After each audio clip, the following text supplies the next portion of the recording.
Good morning, good afternoon, and good evening. Welcome to the Backlog Battle Podcast. This is Alex, and this is a different kind of gaming podcast than most, and sometimes I even reluctantly call it a gaming podcast, because what we do here is we talk to gamers from all walks of life and get to know them a little bit more than what they would normally show on their channels, Twitch streams, and maybe even books, because we've had authors here. But today I have a very special guest. I'm a huge fan of this gentleman, and I think I would even go so far as to say, like, I credit you with a lot of the inspiration for how I treat my channel and how I think of it. So today we have Alex from Eric's Gaming. How are you doing, good sir? I am good. Thank you for having me. It's great to be here. Something that I always start the podcast with is a very common question, because I'm always interested in our journeys into video games. So how did you get into video games? So for me, it would have been way back when it's always a funny thing to say, because like I guess I wouldn't have been very good back then, but I say that like I started playing when I was like 2 years old, because basically my brother had a Sega Master System, so I would like sit with him when he would play games. So like the first time I had a controller in my hand, I would have been 2, because I played Alex Kidd in Miracle World, which was like the game that came pre-installed, and I also liked it because I was like, well, my name's Alex, character's name is Alex. As a kid, I'm like, well, that's cool. So that's kind of what got me into it. And for quite some time, you know, as I was growing up, it would always be my brother had the games, and I would just play his. And then obviously but then because I've been surrounded by them ever since, you know, I grew up like playing Lemmings and Worms on PC, and then just everything like that. I've literally just been surrounded by games like growing up. And then sort of it made that kind of interesting transition period, because then as I got more into school and I got like my own consoles, my brother moved more into like university. He sort of drifted away from games a bit. Like he still likes them, but doesn't play them as much. And then I became like the gamer, so to speak. And then I've gone in this direction. What would you say were the seminal games in your childhood that really got you into this medium? Okay, so yeah, 100% definitely the first one, Alex Kidd in Miracle World. Okay. But then for me, I think I feel like beforehand when I was playing like things on Master System, it's more just like I'm a kid and I'm just like, oh, press buttons. I wouldn't say I was like a gamer at that point. But I feel like when my brother got the N64, and the first time I played A, Mario 64, and B, Zelda Ocarina of Time, those were very, very important moments for me, because I've always loved apart from starting on the Master System, I've basically just been a Nintendo kid for a very long time. Like I didn't have my first PlayStation was a PS3, so I missed out on all the PS2 games. So when everyone's like, "Wait, you didn't play, you know, X, Y, and Z, like no Metal Gear, no Final Fantasy," I'm like, "Nope." Like I was literally exclusively Nintendo until PS3. But Ocarina of Time, especially because above all else, my number one favorite franchise is Zelda, and that game is. There are very few games that I will play multiple times, and Ocarina of Time I've done many playthroughs for. So I'd say that they were like the defining ones, and then obviously from then on, other games like Donkey Kong 64. I feel like a lot of the kind of noteworthy ones in my history are all the N64. Like that was just the turning point for me. That's really awesome. Like, so what do you think are the aspects of Ocarina of Time specifically that kind of draw you to that game to replay it? I think on one aspect of it, like I've always just liked kind of exploring and adventuring, like even to a degree, like in real life. Like I would much rather kind of just go out and go for like a walk in the woods, and then like, for example, if I'm going on holiday, some people's holiday might be like, I want to go and chill on the beach. For me, I'm like, I want to go and hike somewhere or do something. So I feel like feel like there's maybe like an adventurous element to it. I'm not going to do anything crazy. I'm not going to be like, I want to go and climb a mountain. I'm still like, but there's that element to it. But I think also I've always quite liked customization. And while Zelda wasn't like your conventional RPG, as a kid, it was quite cool. It's like, oh, I've got 3 different tunics I can choose. I've got different shields, and I used to like match up and wear like the red tunic with the mirror shield, and like just that early customization. I think that sort of clicked in my head, because then if you into like future games, you know, I became a massive fan of like Monster Hunter or any of those games where it's like, oh yeah, you know, you can customize how your character looks. Like I feel like that I really enjoyed a lot, and plus I think it just had so many different gameplay elements. Like I've never really been like a shooter person, whereas I liked in Zelda, you know, I got the kind of combination of I get to explore, then I go into a dungeon and I get to like solve some puzzles, so I have to think about things.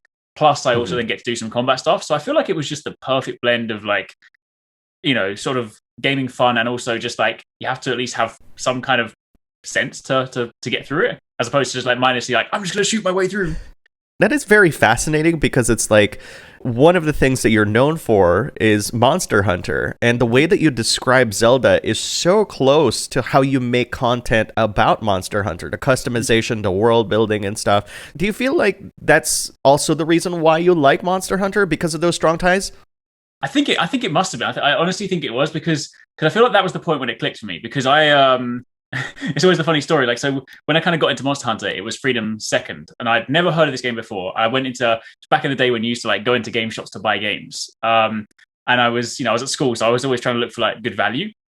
And I saw this box on the shelf, and it had like, well, I mean, obviously it was T-Rex, but at the time I didn't know what it was. So I was like, it's got a dinosaur on the front. And I like dinosaurs. Like from like a kid, I'm just like, Jurassic Park, dinosaurs. I used to watch like archaeological shows and just like make little notes in the book and stuff. So I like my dinosaurs. So I phoned up my friend and I was like, yo, have you heard of this game before? And he's like, yeah, it's pretty popular in Japan. I was like, well, it's on buy one, get one free. I'll get a copy for both of us. So I started playing it, and like at first I was like, oh well, it looks really cool, like everything clicked with me. But it was such a weird learning experience because the first time I fought a Yankaku, which for anyone that hasn't played Monster Hunter, is basically just a big chicken, right? It's not even, doesn't even look scary, but it's just that because I'd never played a game up until this point where the boss doesn't have a life bar, I was hitting this thing for what felt like half an hour and it wasn't dead, and I'm just like, what is going on? Why is this game so? I was like, I hate this game, and I put it down, and I came back a year later.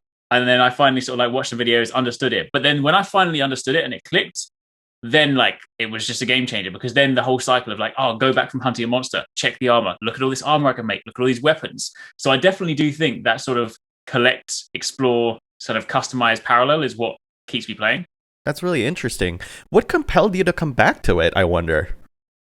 So for me, it was I actually know that's what it was, because it was Freedom Second. Then they released Freedom Unite in the West, which obviously used the same save file. So I've done this a couple of times with games in my life. Like there's some games that I'm just like, that's just not for me, and I just don't even bother with it.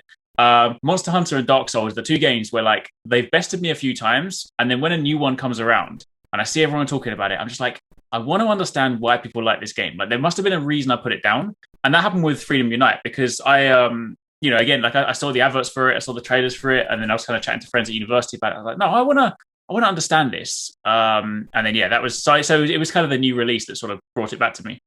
That's really cool, because it's like it's very rare for people to kind of go back to a game for various reasons, right? Like whether it's because new games come out or anything like that. And so it's kind of interesting to hear that you came back to it willingly, and then finally, like, okay, you got what that series is all about the second time around. Mm-hmm. Yeah, I think because it was the same kind of thing with Dark Souls, because like I tried. What was it? I always get them confused. I think it was Dark Souls 1 and then Dark Souls 2 I tried, because I've got like a friend who is he's a massive fan of it, plays every single one. So I tried them, and I just couldn't click with it. Like I liked aspects of it. Again, I was like, oh, make my character, collect some armor. But then every time I would go through like just even a regular corridor and I'm getting trounced by just a trash mob, I'm like, this is horrible. But again, when number 3 came out, I was like, no, I want to understand why people love this series so much. So I sat down and actually, I don't stream a lot, but I actually streamed my entire Dark Souls 3 playthrough, and it was so cool because sometimes on Twitch you get a lot of backseat gaming, but then like for the Souls community, it's just so cool and welcoming. I mean, you get like a few elitists and stuff, and they're just like, why are you using, like I play through using I think it's called like the Dark Blade or something, which apparently is really, really powerful, and everyone's like, you're just cheating. I'm like, look, I'm getting through my game however I like. But most people were just really cool. They would like let me sit and watch do a boss fight for a while, and if I got like beaten so many times, they'd be like, do you want some tips? And it was such a cool experience. And I went through and did everything, even like the hidden boss. I did Nameless King. Took me 41 attempts. Oh.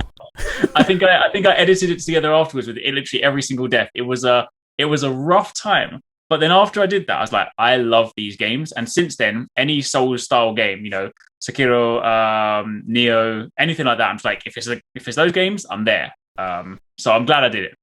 That's really cool. I have yet to finish one of them. Okay. Yeah. I kind of struggle with it because, like, as you know, like I review a lot of JRPGs, so my time is finite. So I have a running joke, with my community where it's like every year I'll touch Bloodborne maybe for like a day or two, try to get further into it. Like, it was funny because like last year, or maybe it was the year before, I don't remember quite when, but I finally beat like Father Gascoigne, and I was like, yes. But the cleric beast is still alive, so we're kind of working on that still, which is supposed to be easier. And I'm like, I don't know, but maybe like in about 10 or so years when I'm like 50 or something, we'll get to it. Well, you never know. They might do that. They might do the Bloodborne like HD remaster, and then you have no excuse, right? But that's the funny thing about those games, though. It's kind of the same sort of thing in Monster Hunter. Like everyone's got their boss that they find difficult. Like there are some when I was doing my playthrough, and they're like, "Oh, this one's going to be really difficult," and I did it like second try. I was like, "What?" And then, but the next one they were like, "Oh, this one's easy," and I literally died like 20 times. So I think it's just, yeah. I in all those games, especially the Dark Souls games, like the biggest killer for me is either gravity or greed. I'll just be like, I just need one more hit. It's like, no, back away. I'm like, no, I'm gonna go for it. It's like, oh, what did I do? That's actually really funny. Speaking of which, I have a message from our previous guest who has a question for you about Monster Hunter. And so he is Ben Gilman. He is the podcast host for Square Eye Syndrome, which is a TV podcast. And this is what he has to say. Hello, my fellow countryman, Alex. Just want to say, a big fan of your channel. I've never a Monster Hunter fan before, but I think you should know one thing that you have the power of. You can convert people who aren't fans of a certain game into watching things. You've entertained me a lot recently. So much now that I will most probably have to pick up the new Monster Hunter to play it along. Your presentation style is really chilled. It's easy to listen to. It's relaxing. You become one of my new favorite YouTubers. And I just want you to know that you can inspire not just me, but you can inspire other people to also pick up new games as well that they may have not thought of before. So I want you to keep doing well, and I'll be watching, because we're from England, dude. We don't have much going on in this country at the moment. You've got to keep flying the flag high, bro. I'm really proud of you. But my question is, what is your most impressive kill in Monster Hunter? Okay. Interesting. Let's think. Most impressive kill in Monster Hunter. Oh, actually, you know what? It's got to. I feel like it's impressive, but also embarrassing at the same time. So when I played Monster Hunter Freedom Unite back in the PSP days, the only way you would play online, I mean, well, you could play online via questionable means, but normally you just have to wait until you meet up with your friends. So I used to do everything solo, and I fought Black Gravios, this big ass stone monster. And I went through, of course, back in the olden days, you couldn't refresh your potions. You had the 10 potions you took with you. And I had the toughest time. For some reason, I didn't remember to bring all my whetstones with me. So I was fighting this thing, and I used all my whetstones. I used all my potions. I was bouncing bear in mind, you normally bounce on Gravius anyway, but I was bouncing with every hit. I fought this thing and you have a 50-minute quest timer. I fought this thing and every time because I'd used up all my potions, anytime I got hit and I was nearly dead, I had to run back to camp and sleep to heal. And I kid you not, I was fighting this thing, and it was getting to like 45 minutes. I'm like, I can't possibly lose this thing again. And then I would I died, and I'll go back to camp again. I'm like, right, I have to do this. And then the final thing, it got to like a minute left. I ran out, and I literally defeated it at like 49 minutes and something like 52 seconds or something. And it was just literally like every hit was like bounce. It was such an embarrassing hump. But when I did it, I was like, finally, because that thing. That it's either that or just the first time I defeated Tigrex, because Tigrex used to be the wall. Like in Freedom Unite, after getting past Yankupku and be like, oh, I like this game, Tigrex was then the big wall for a while. It's like, if you learn to get past this, you understand Monster Hunter. Okay. And I was like, I actually got to a point where I was struggling with it so much, I took my PSP to my friend and was like, yo, I need you to defeat this for me. And then he died, and I saw that as a sign. I was like, all right, if you died, maybe I should do it myself. And the next time I did it, I finally finished it. I was like, yes. So I think either Freedom Second Tigrex or Black Gravios. Okay, that's pretty cool. I remember playing Monster Hunter World with my wife, and that was quite an experience being a first time Monster Hunter player. Because I'm one of those people who joined with World. That was our first time, it there's something really unique about that game where it feels like you earned every kill. What do you think makes people gravitate towards the franchise, and specifically World? Because World is such a unique game that it brought so many more people to the franchise and became made that franchise into one of the best-selling Capcom franchises of all time. Yeah, I think over the years that I've been sort of covering Monster Hunter, I feel like there's always been definitely not in the same way, but there's always been a degree of interest outside of the people that play it. They hear about it, and then there's the kind of the spectacle of fighting these big ass monsters. Because let's be honest, it's basically boss fight the game, right? I mean, that's what it is. I think there's a lot of people that have been interested in it because I've covered it on the channel, and like being in a channel where I used to do things like Destiny and Division and Monster Hunter, I had like quite a wide selection of people, and they would often check it out, but then they would always be like, I don't want to play on 3DS. I don't want to play on like tiny graphics or bad graphics, right? And like, I mean, that's never bothered me, but I can understand that that's been a limiting factor for a lot of people. But then I think when you get like a game that is accessible on, quote unquote mainstream platforms. I don't like to sort of say that because I still see Nintendo as mainstream, but I can understand in sort of the bigger sphere, a lot of people are like PlayStation or Xbox. So when you get like on a platform like that, where the game looks incredible and just the spectacle, like you see like these giant monsters on screen, I feel like you can't. They also do a really good job in Monster Hunter trailers of just like showing the epic nature of it. It's like, the hunter starts getting beaten for a while, then his mates turn up, and then suddenly you like down like a giant dinosaur.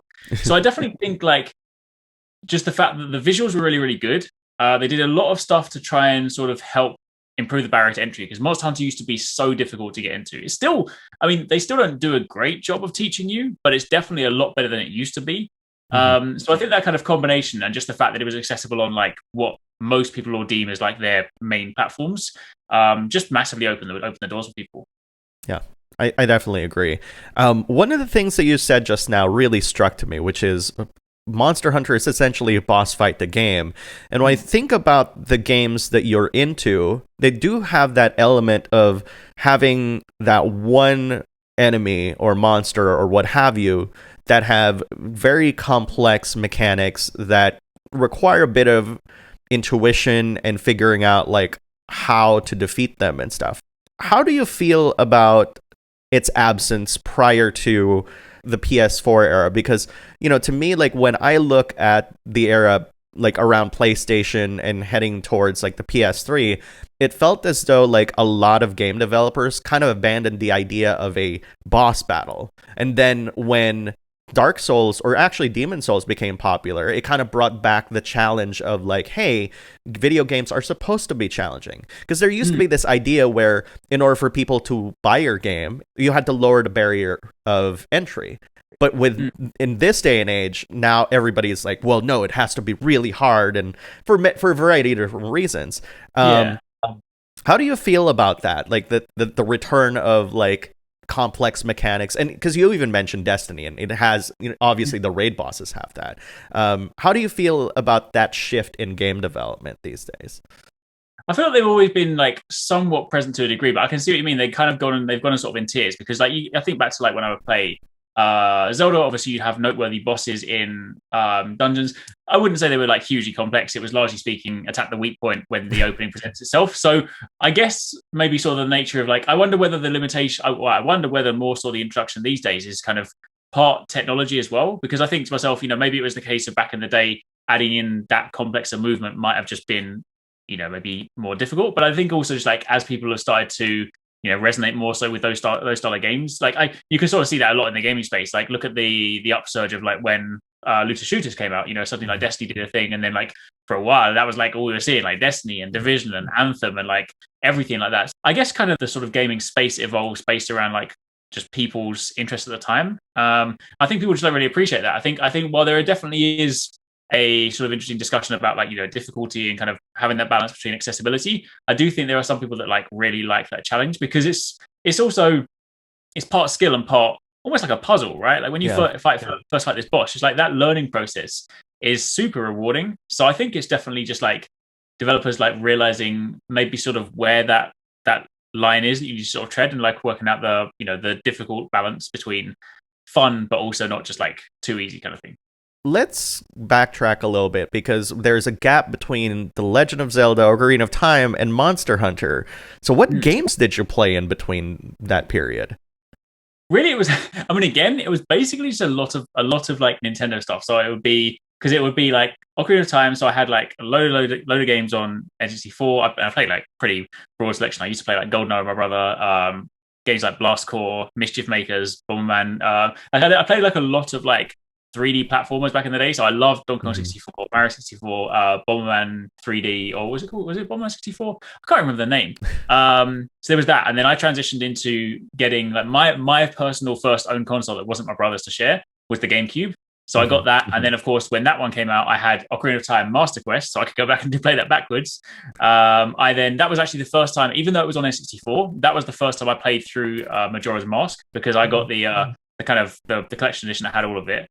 Then of course I played Wind Waker. Then it was like Luigi's Mansion, all the good I say all the good GameCube games, like the ones that I deemed to be good, like Star Fox Adventure. You can sort of see like a lot of the things that I would play at the time would be like adventure games and exploration things. Like I did a couple of FPSs, I did like Nightfire and Time Splitters and stuff. But I think it's the interesting thing, because like definitely back in the day, I loved games, but I played fewer games. And if I had that game, it would just like last me, because obviously, now that I work for myself, I can buy games, or I can kind of, get them provided, like depending on what it is. Whereas back in the day, it was like, oh, if you get a game, this needs to last you 1 month or 2 months. And it's like, my parents weren't going to buy me a game every single week.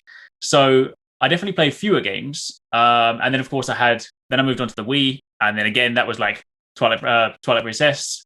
So really, yeah, for a long time, it was just lots of Zelda games, lots of Mario games, lots of just like Nintendo IP, fighting games as well. That's the thing. Like outside of that, fighting games was probably my second favorite genre. I played like a load of, it used to be Smash Brothers on 64, moving into like Bloody Roar and like Tatsunoko versus Capcom and all those things like that. So yeah, I think that was the sort of gap between them. That's very interesting, because like you really do mean it when you said like you stuck with Nintendo all the way up until the PS3. Like you weren't joking. Like I was hoping like at one point it'd be like, oh, the Dreamcast is there, but like not even. It's funny, like I had friends that had them, so I would go to friends' house and play Halo on like their Xbox, or I'd go to friends' house and have like a PS2 and play some games on there. So I had like limited exposure to it.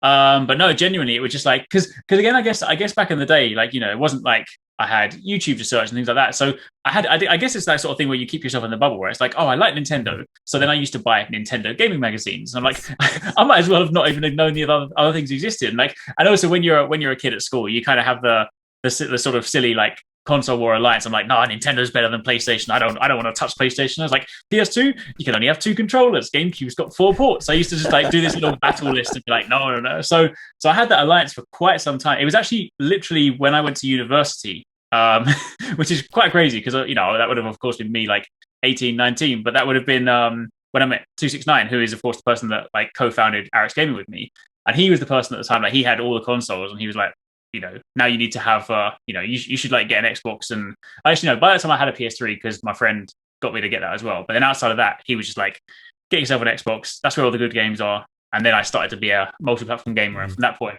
it was just everything. That's very interesting.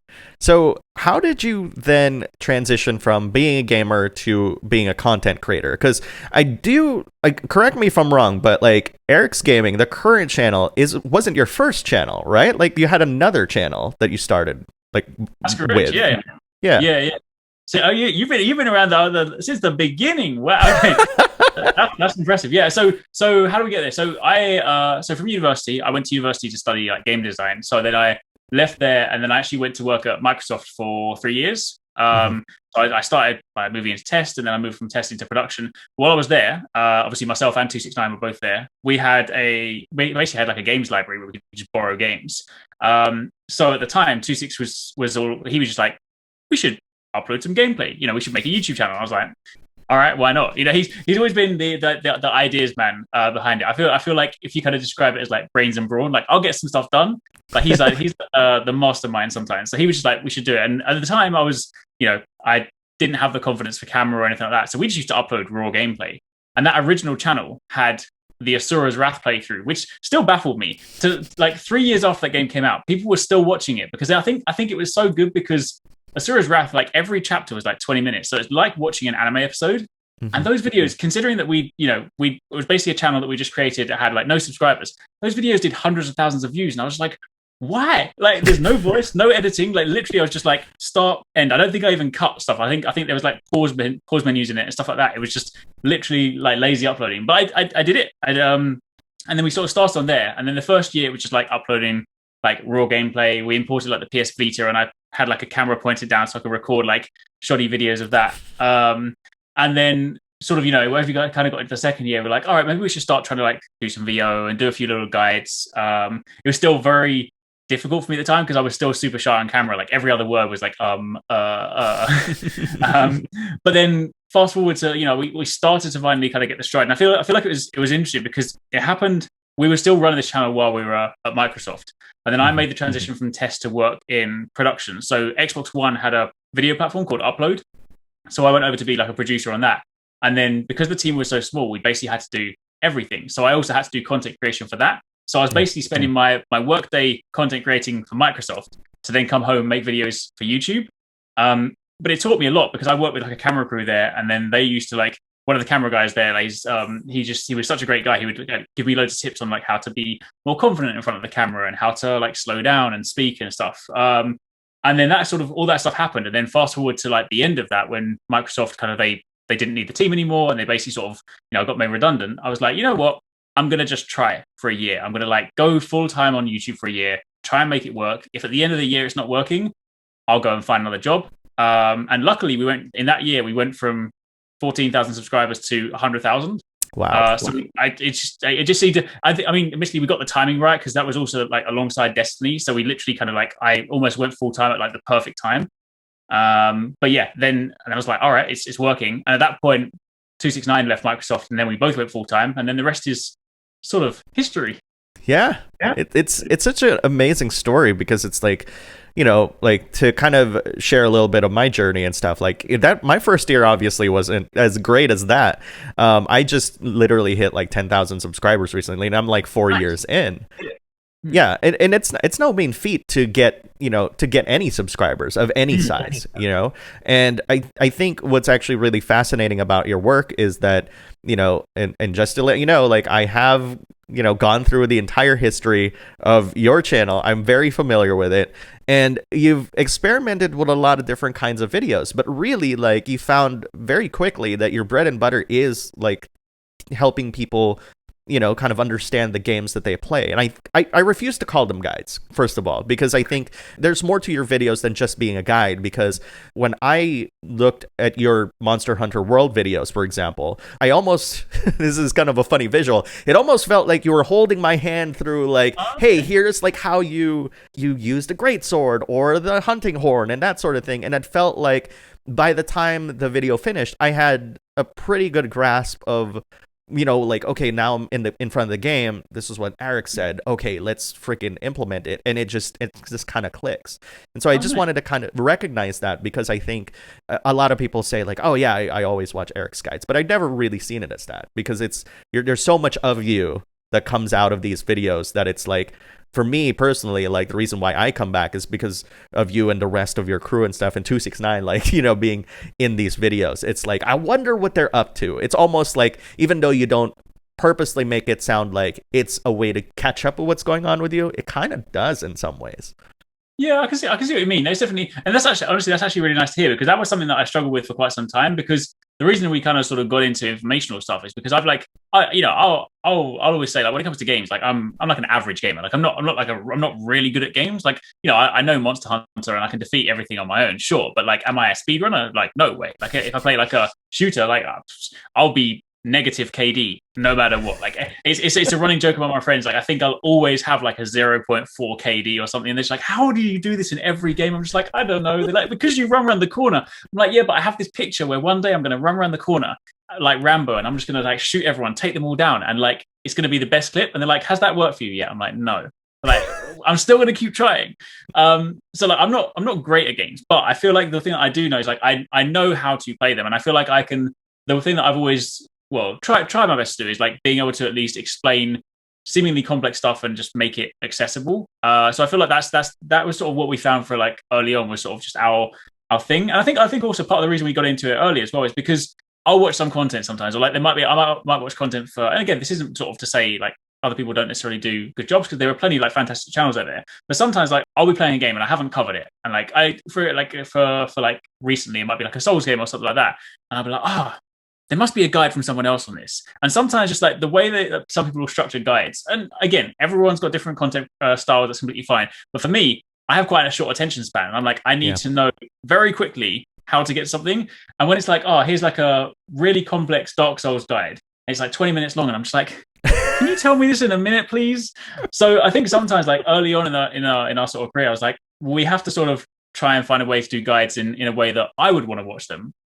Because at the time it just felt like it. Maybe they did exist, but it just felt like they weren't being created in the same way. Or it might be like, say, I'm trying to find a collectible, and it'd be like a location guide.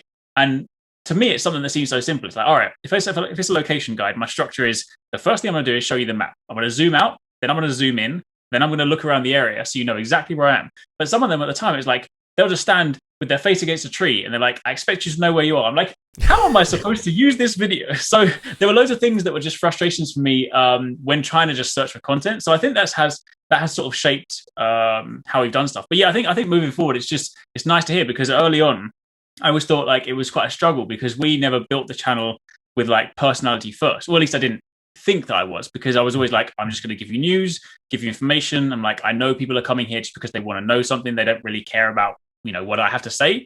And that was kind of the adjustment period. Like, as we started to grow, I was like, oh, people do actually want to hear what I have to say. So I had to sort of relearn that and like actually kind of get into that mindset of like, oh, I should state my opinion a bit more. Mm-hmm. Yeah, because it is interesting that, like especially lately, like the latest video that I watched from you is the Tales of Arise preview, which is amazing, by the way. I can't wait for that game. This looks good. Isn't it? Well, you played it. Of course you know. True. It is definitely true, though. Like from the Tales of Arise gameplay that you posted to all the way back to like, your impressions of the gameplay for Granblue Fantasy Relink, which, by the way, it's like mid 2021. Where the hell is this game? Yeah. Are we getting this ever? Right?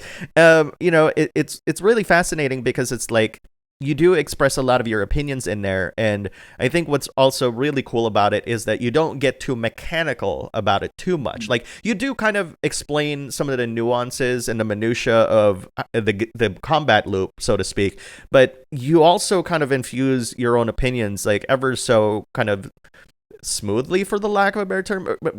Maybe the right word to describe it is seamlessly.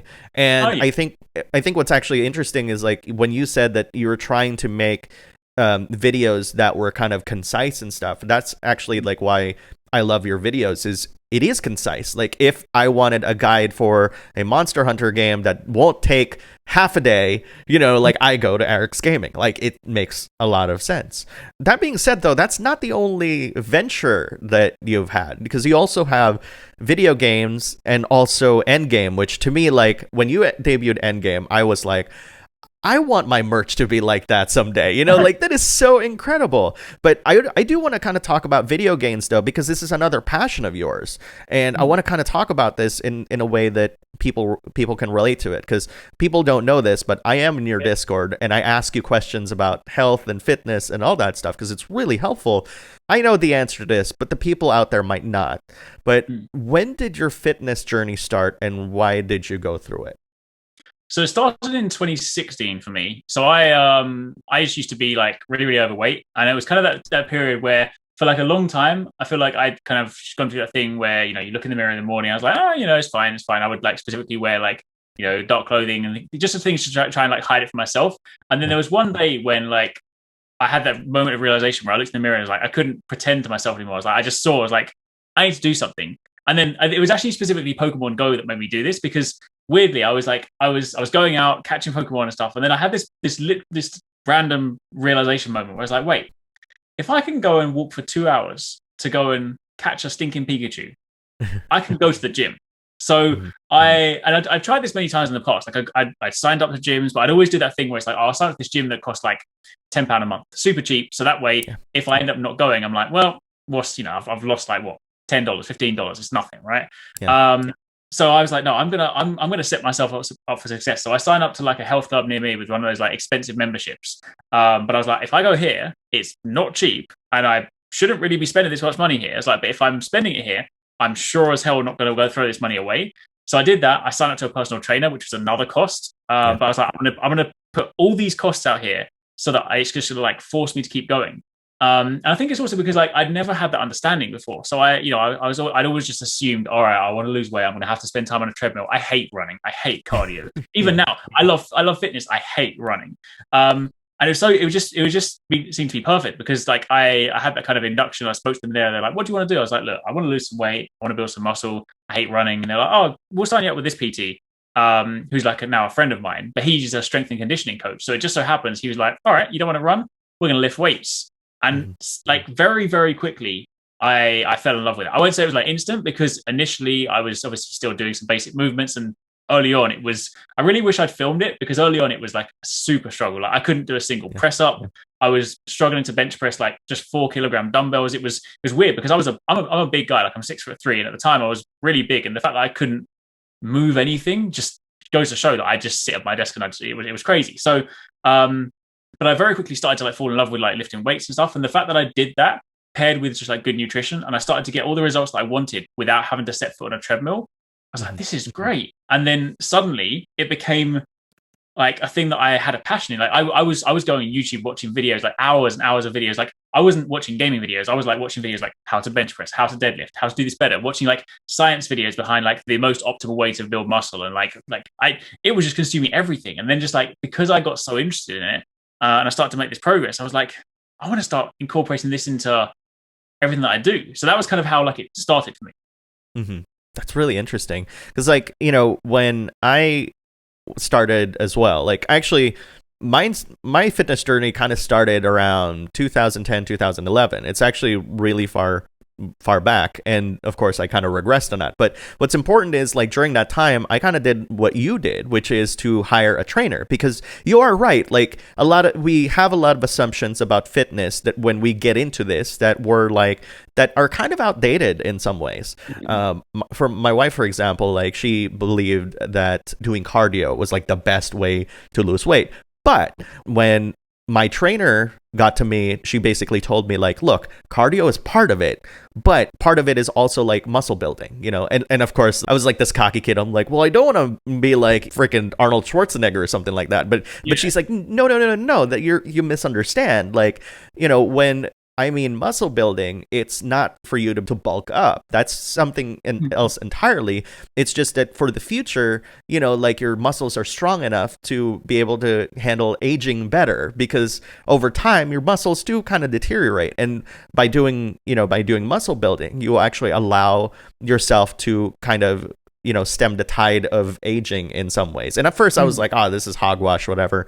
And then I went from like 200 pounds or something like that down to like 165, and you know, and I was like, yeah, in about 3 months doing the same thing exactly, and you know, changing my diet as well, and that gave me an understanding of like, okay, you know, this is actually doable. And one thing that you said that is really fascinating to me, you know, like getting into fitness, is I actually recently read a book by Arnold Schwarzenegger, Total Recall, and he described a lot of his workout regimens then, where, you know, but also not just that, he also kind of described how not only did he do the workouts, because that was technically his job, but he also had a side business, a construction business. He was going to school for acting, and he was doing like all this other stuff on the side. And I can't help but feel like, you know, you're doing the same thing. You're literally kind of incorporating it into your lifestyle, which is why it works out really well for you. Yeah, I do think that's that became like the super important thing.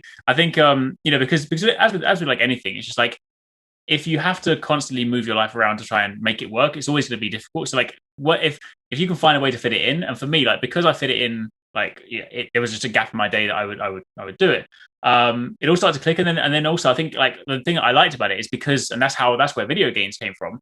I started to just like associate, you know, my personal gains with literally like video games. It was just like, you know, I'm grinding just like I would grind an RPG. I'm leveling up, and I'm, you know, and all those parallels seem so sort of like basic at first, but then I realized like, this is what's kind of clicking in my mind as well. I'm like, you know, when I'm counting macros, I'm just like, it's like spending your, you know, you've leveled up and you're spending your points like in the character grid, right? And it's just like, but I think because of those parallels and because of the way that I think about games and the way that I think about fitness, it kind of just like, it started to work in the same way. So yeah, I think that, I mean, that was just super important. And I think the goal then became like, all right, you know what, in the same way that I would do in like Monster Hunter, I'd be like, oh, I want to, you know, make it super easy for people to pick up a sword and shield. I want to do the same with fitness, because I realized that as I started to get into it and as I started to like build knowledge, like it, and then get to the point where I was no longer just like learning enough so that I could, you know, just get by. I was learning it because like I wanted to know more. So then I started like, I would attend conferences and different things like that.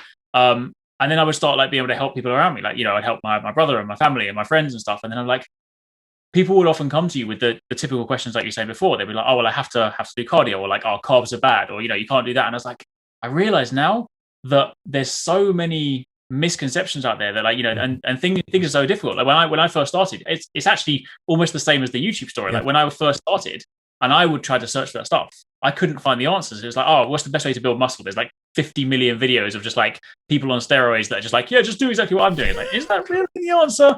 And then as I started to understand myself and realize that there's so much of it was just like complete rubbish, I was like, you know what? I wanna do this. I want to speak specifically to like people in the gaming space and show that you can play games because I work out every day, but then I spend the rest of my day sitting at my desk. Like, but I would consider myself now like a fit and healthy person.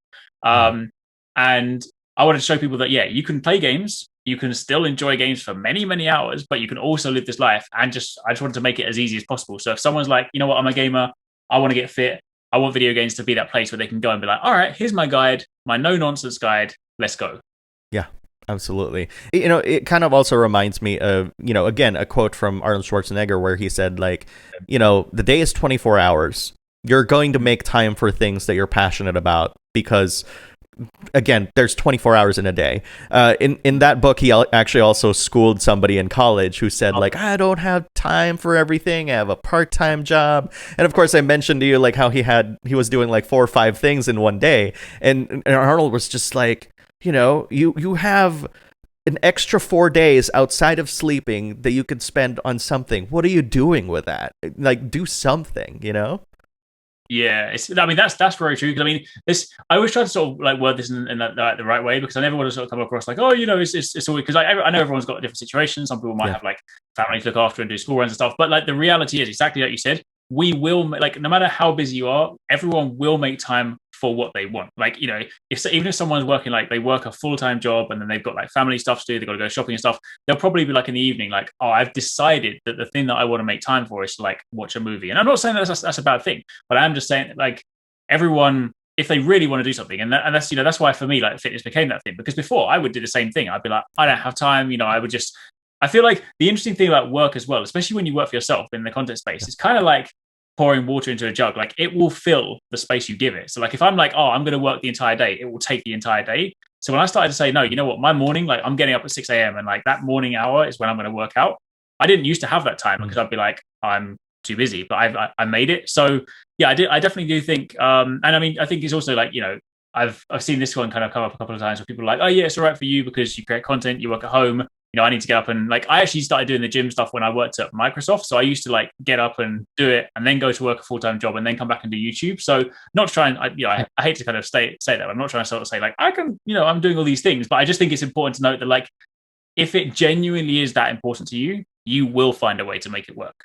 Yeah. I think definitely something that you said kind of resonated with me because it is sometimes about a frame of mind, because if you say that, oh, this is going to take all day, then of course it's going to take all day. But if you say like, well, I'm going to wake up at 6 a.m. and like do cardio for half an hour and then 10 minutes of yoga and frame it that way, it doesn't feel inaccessible. Like you're actually more pumped up to do it because it's like, it's just a small chunk of your day. And 40 minutes a day of doing exercise or fitness isn't going to break the bank when it comes to whatever you want to do the rest of the day. In fact, my whole thing when I was like, I keep saying like when I was fit, I'm getting there. When I was like 165 pounds, and this is something that I always talk about on the show sometimes, there was a time when Saturday comes, like in the evening, I go clubbing, like I go from like 7 to 2 in the morning, and then I wake up in the morning at around 7 a.m. to drive to Disneyland at 8 and then stay there till like midnight, then wake up in the morning at 7 a.m. to get to work. And people were like, how do you have the energy to do that? And I'm like, well, during the week, I'm working out. Like I'm working out at lunch, I'm working out after work and stuff like that. It works out for me. And I still have energy for the rest of the week. And people, have a very difficult time comprehending that because it's like, but working out makes you tired. How do you have energy? Which is crazy, right? Yeah. I guess it's one of those sort of things. Again, it's one of those kind of misconceptions, much like there is a lot in the fitness space. It's like if you're not experiencing it, it's very easy for people to kind of like make those passing statements and be like, oh, must tire me. The second you do it and you realize like, whoa, I'm ready to go for the day. Like, yeah, I mean, if I miss a workout, I feel like sluggish for the day. So it's definitely 100% that. But also you kind of hit the nail on the head. It's like, sometimes even if you just do like a tiny thing, like, oh, I'll wake up and I'm going to do like half an hour. Like, sure, in the short term, half an hour might not do much, but half an hour 5 times a week is much better than not at all. And it's the same principle I used to like get into like other stuff. Like I read a really good book this year on habits because I was just trying to sort of like get on top of some studies and some other stuff. Like I've always been really bad at like reading. Like I don't mean like my inability to read. I just mean like I just don't read books. Yeah. I think in fact probably going back to like last year, the last time I'd read a book before last year was the last Harry Potter book, which is a long time ago. So I was like, I need to fix this. And this book that I read on like forming habits is one of these like, it made such a big difference. It was like that even if there are days where you don't have the time to do stuff, if you just do like the lowest hanging fruit, like the minimum viable product, which might just be, I'm going to read 2 pages, which might take you 2 minutes. But every time you actively do something towards the thing you're trying to do, you're putting like a vote in for like, I am a person that reads. So even if like for 2 weeks, all I was doing was reading 2 pages, which is like 2 minutes a day, people were like, you don't read. It's like, yeah, but I'm doing it. And then suddenly, like this year I've read like 6 books, which for me is massive. Like, I some people were like, well, I'll do that in a week. It's like, fair enough. Yeah. But for someone that like never reads books, and that was a huge game changer. Cause like for me, I'm doing, I study Japanese and I've also got like another coursework. Like I'm studying to be a personal trainer. And so like for a while I had like coursework stacked up and I was like, oh, I haven't made any progress on this. And I applied that same principle every day for about 3 months. I was like, I'm just going to do like 2 questions on my coursework. And then suddenly like 3 months later, bam, it was done. So it was actually really surprising because often when you talk to people about that stuff, they're just like, 2 minutes means nothing. It's like, yeah, but stack that up. That goes a long way. Yeah, absolutely. It's like trying to chip away at Rathalos and stuff, like hoping that eventually it's going to come down. It's the metaphors are kind of coalescing here. That's very interesting. That being said, like now I understand like what you're trying to do with video games and stuff. Like, did you have any sort of preconceived notions coming into it, or were you just like, you know what, this makes a lot of sense, I'm just going to do it? So it, funnily enough, it actually I feel like the idea originated from when God of War first came out on PS4. I actually had a conversation with Sony at the time. It was like kind of a content creation like pre-game. I met up with them for lunch and I was like, oh, let's just talk about some ideas you want to do for God of War. And I had the bug for fitness at the time. I was like, oh, I've got this idea. Like I want to do this. It's like Kratos inspired workout. Where like, I'll dress up as Kratos, like lift some heavy stuff. It could be kind of fun. But at the time it was an idea, but I didn't really know how to realize it. So like they were like, oh yeah, we're kind of behind this. But obviously without me putting it into place and like actioning it and driving it, it kind of just didn't really go anywhere. They were supportive of it. But I feel like that was the seed. That was the beginning where my mind started to think, this might be a cool thing. And then I started to like think for a while about and this is interesting because this is also like one of the things that happens a lot in like content creation. Sometimes you spend so long thinking about an idea that you just never start it.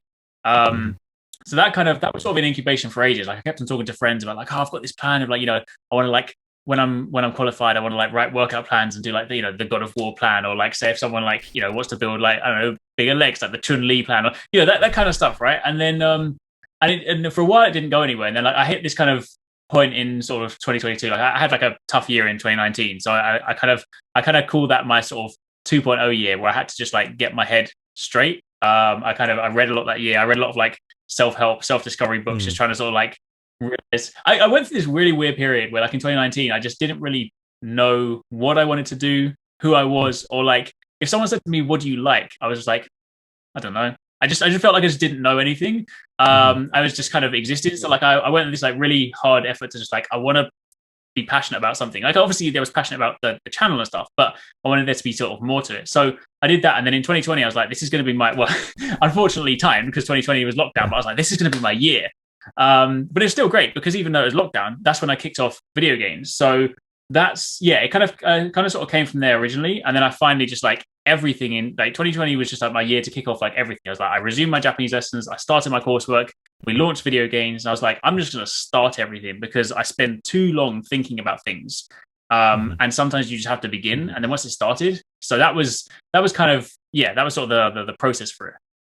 That's very interesting because it's like, as a content creator, you do get into these modes where you have this inner self-talk that's sometimes like is helpful, but sometimes adds so much doubt in your mind. Like, I can definitely relate to this because even in this podcast, this podcast, by the way, in case you're wondering, has been going on since 2009 in many different iterations. Wow. So it's been a long time. I haven't actually gone back to upload the other 360 episodes because nobody's helping me with that. But there was a time when I thought like, well, this doesn't fit the channel, like my my YouTube channel and stuff where I talk about JRPGs, and I wanted to kind of take a different tack on it. And unfortunately, like my co-hosts at the time, like they had their own ideas of where to put it. Like it's more along the lines of like, well, we're comfortable right now, let's kind of just stick with what we got. But so which led me to actually taking a year hiatus. Kind of like, it's actually funny because I think the year where you said like you were having a tough time, I was having a tough time too, because that's when I uploaded the last episode of this show, last episode. But then like later on, when I kind of revisited the idea, kind of like what happened with you, it's like, well, why don't we kind of like the main channel is doing really well, how about we take on this venture again? Like, let's revisit the podcast, let's actually dive into this and make this a thing, to the point where I literally opened a new channel dedicated for just the podcasts, and at first I was like, who the hell would want to talk to me? Like the doubt comes in. And then when I had like a list of 20 people back to back, and I was like, okay, that doubt, get the hell out of here. Like you're not that important anymore. Because like now the problem is scheduling people, per week and doing the main channel, which is a good problem to have. And here we are now. Like you have a brand new channel, well, relatively new channel. It's been around for a year now. Let's, and I started this, and I think it's good to celebrate that sort of thing. And I do love that you're doing something that, again, aside from making your videos, is enriching people's lives in a very different way than what you're doing on your main channel. And I just want to recognize that, because it's, in today's day and age where a lot of content creators in our space are trying to figure out ways to monetize division in, not just politically, but in very different ways, you've found a way to kind of bring people together with a common goal. Yeah, thank you. I really appreciate that. Yeah, because I know what you mean. It's one of those things where there's so many different types of content on YouTube and stuff. And I've never really been kind of one that sort of fits into like the typical sort of structure, or like the kind of typical sort of titles, the viral kind of video stuff. Not because there's anything wrong with that, but I just like, that's just not how my mind has always thought and stuff. And like, I guess it kind of goes back to, again, like the sort of gaming thing, like because I've never been like, I'm an average gamer, but I can share information. Same thing with like fitness. Like I feel like with me, I was like, well, I come from like a position where like, I was overweight, and I'm like, I've gone to like a position where I can, I'm comfortable with myself and I can sort of help. But I think one of the interesting things that I always wanted to do as well is, because me speaking and giving like fitness advice, like I'm still just like, I'm decently fit, but I'm not like some ripped bodybuilder or anything. I feel like sometimes it's difficult when I started watching videos, and every video is taught to you by someone that is ripped to shreds. And I'm like, sure, they worked hard, but like when you don't understand fitness, you look at them and I'm just like, I can never get there. Now I'm like, I can get there. I know it's going to take me time. I know the process. So I think, yeah, again, like I just want to like be down to earth with everyone and just be like, let's just do this together, sort of thing. Yeah, I think that's definitely a credit to successful YouTubers such as yourself, is be down to earth and really don't try to sugarcoat it and just be yourself. And I think there's a lot to be learned from that. Sometimes I catch myself, especially, people say like, oh, you have a good radio voice. And I'm like, but that's not exactly me. And there's also a kooky side there. So I think, again, like it's a credit to the work that you're doing, especially on YouTube. So I just wanted to recognize that. I appreciate that. Thank you very much. I do want to say that we are out of time. This is the end of the show, but I do want to give you the floor so that way you can, you have 1 million subscribers. I am pretty sure all the people that are listening and watching this on YouTube know who you are, but just in case, I want to give you the floor so that you can tell people where people can find you, because I think seeing your content will enrich their lives in a very positive way. Oh, thank you. No, I appreciate that. Thank you very much. I mean, well, firstly, just thank you for having me. It's been great to chat. Definitely, I've really enjoyed it as well. It's nice sometimes just to be able to chat about different things as well, because often it's very kind of common to sort of talk about the same stuff. So no, I like what you're doing with this as well. It's really cool. But no, yeah, you can find me predominantly over on Arekkz Gaming, myself and the whole team as well. So 269 Paradise Central, where we cover a variety of games, largely speaking, well, a lot of Monster Hunter, but really we are just like it's in the name. We are kind of just like a gaming channel. If you want to talk fitness with me, then it's video games. And aside from that, I mean, that's kind of the main stuff, really.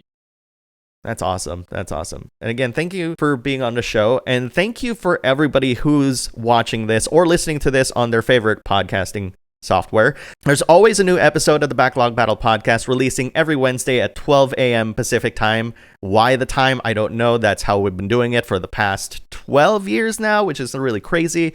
But thank you once again for joining us. And if you have any questions for Alex or anything that we talked about today, please leave it in the comments on the YouTube channel, the brand new YouTube channel. So until next week, we'll see you guys later and happy gaming.